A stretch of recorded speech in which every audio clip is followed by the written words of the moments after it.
এই মুহূর্তে বক্তব্য রাখার জন্য অনুরোধ জানাচ্ছি জনাব A.K.M. Fazlul Haq sir, former principal, textile engineering college, Noakhali.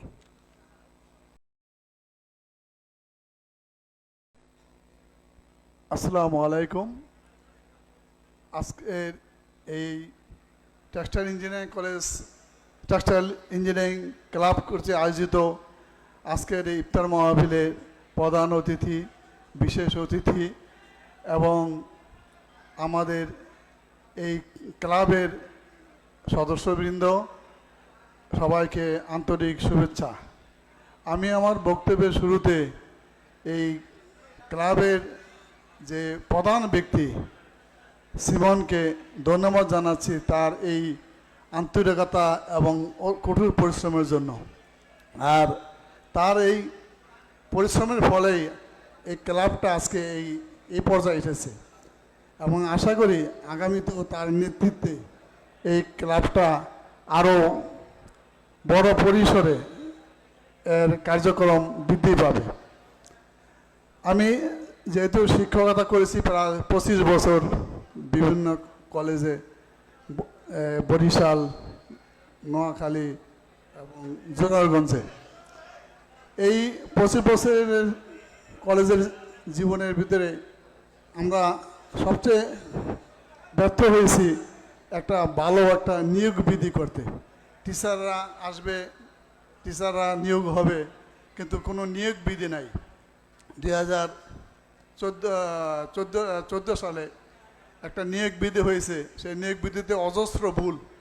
তারপরে আমরা আসার পরে এটাকে আবার সংশোধন করার পরে 2018 সালে আরেকটা নিয়োগ বিধি হয়, কিন্তু দুর্ভাগ্যক্রমে সেই নিয়োগ বিধি এখনও আলোর মুখ দেখে নাই, যার ফলে এই 9টা কলেজের শিক্ষক সংকট প্রচুর রয়ে গেছে। শিক্ষক নিয়োগ হচ্ছে না, কলেজের টিচাররা ভর্তি হচ্ছে, ছাত্ররা কলেজে ভর্তি হচ্ছে, কিন্তু কোনো ভালোভাবে ক্লাস হচ্ছে না। এই নিয়োগ বিধিটার ব্যাপারে আসলে যেখানে যারা চাকরি করে তারা এটা সম্ভব না। এটা করতে হলে একটা প্ল্যাটফর্ম দরকার, এবং এই প্ল্যাটফর্ম হলো এই ক্লাব বা একটা সংগঠন।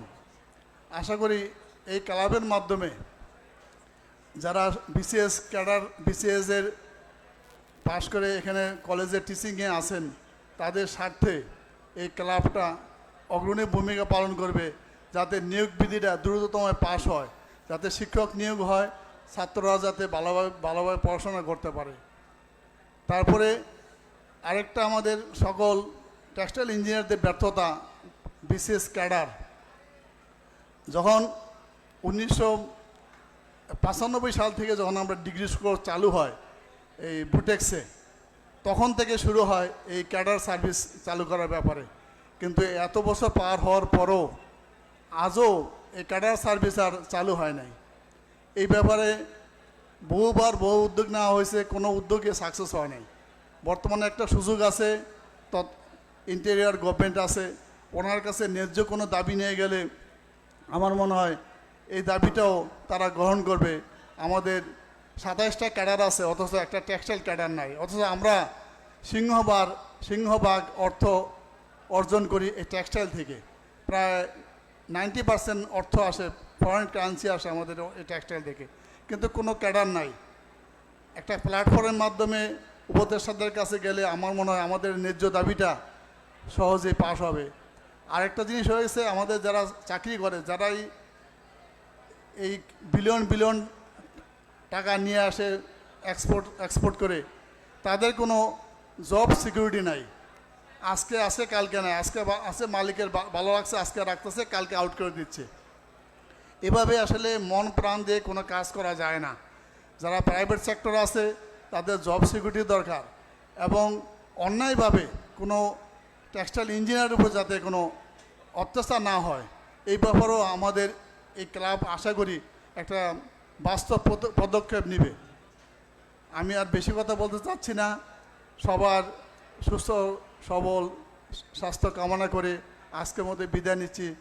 এই টেক্সটাইল ইঞ্জিনিয়ার্স ক্লাব উন্নতি করুক এই কামনা করি।